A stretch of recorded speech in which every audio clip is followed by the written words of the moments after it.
shoot that. It was pretty cool. Man, that's amazing.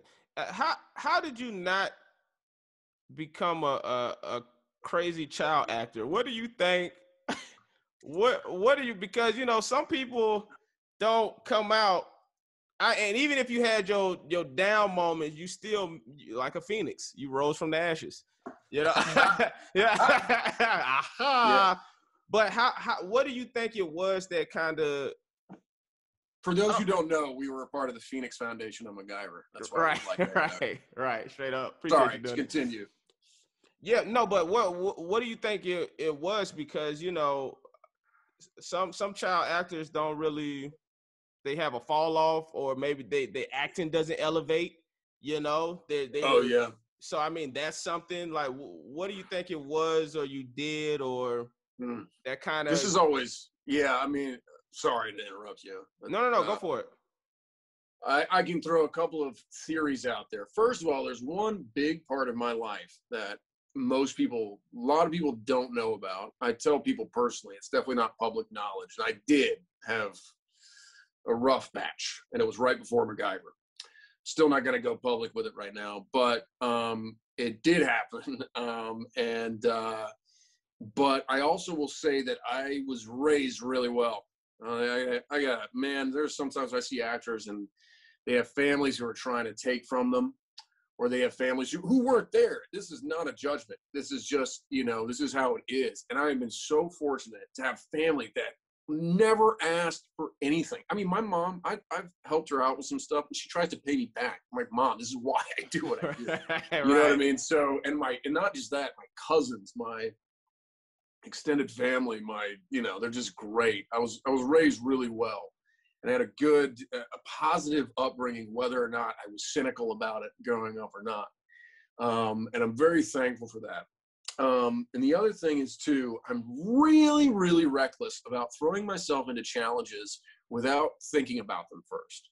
So like moving to LA, I only had like $5,000 saved up when I moved. And that's like 2.5 months rent. Right. So I don't think about those things before I go in. Hey, straight up, I'm not even joking. I think I might have had the same amount saved up. Yeah. When I moved out there. Yeah. But I'm listening.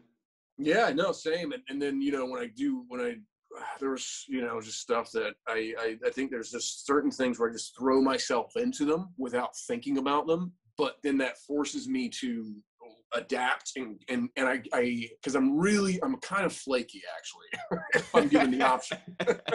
So I try to put myself in situations where I have no option to run away from them. And it's just like, no, all I want to do is quit, but I can't. So that's maybe it.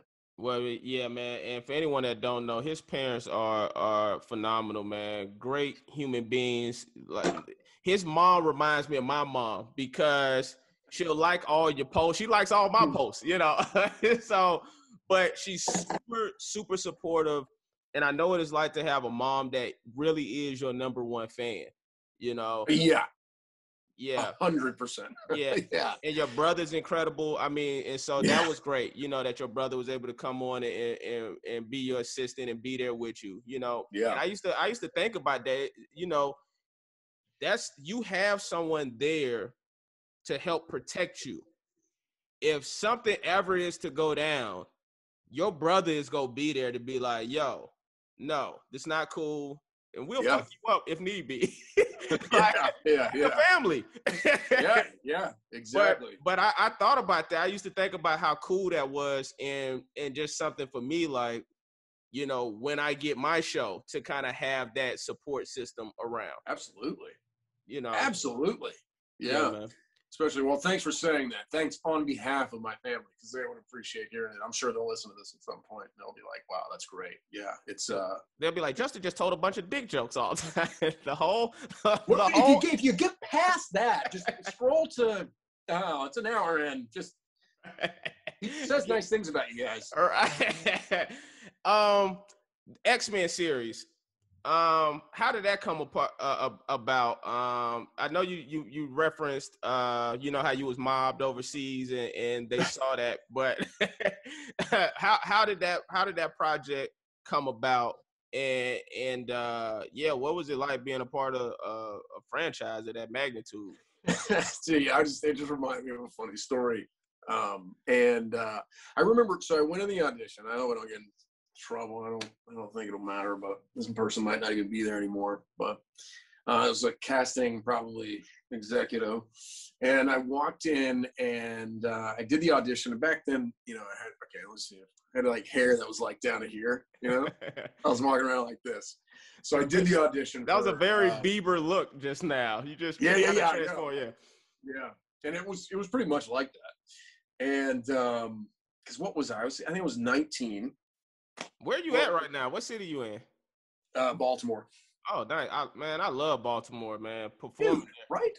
It's great, right? Man. I mean, I don't know if we're talking about the same places, but I'm in downtown. I'm loving it.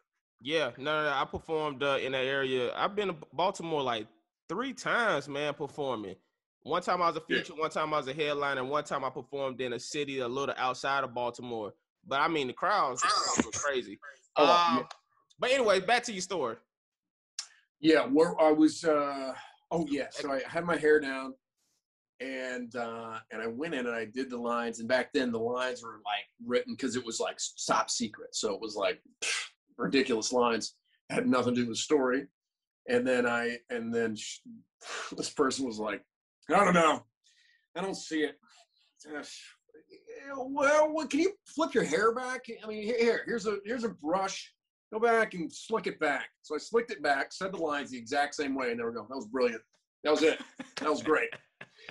But thank God that happened. So then I ended up flying to London, and I was so nervous. I ended up going to casino the night before to calm my nerves because you could go. It was like 18 and up, you could gamble there, and it was like this crazy. I call it a mom and pop casino. It's not really a great way to describe it, but it was like all these. It was like, I don't know, like Saudi princes in there, wow.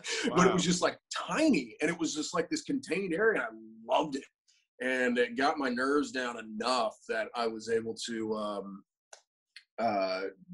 just not think about it that night. Walked in the next day, did the audition, flew back home. Oh, when I walked out of the casino was when I got. They were camping out for Twilight, and okay. That's definitely the audience that would have watched Hannah Montana. And I walked out and I was like, what are you guys camping out for? And they were like, oh my God. And then there was like video. It's Justin Bieber. No. Exactly. Yes.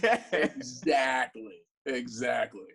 No, but so anyways, I don't know if that was actually it. I just remember there being a time, when like you think the race is going your way or not, and your reps do some things that you don't even know about. But I think that's how the story went. But anyways, I got that movie. That was insane, man. Friends, like that cast was nuts. They were awesome. They're incredible, talented people, and they're all great to hang out with. And it was a cool experience to be able to.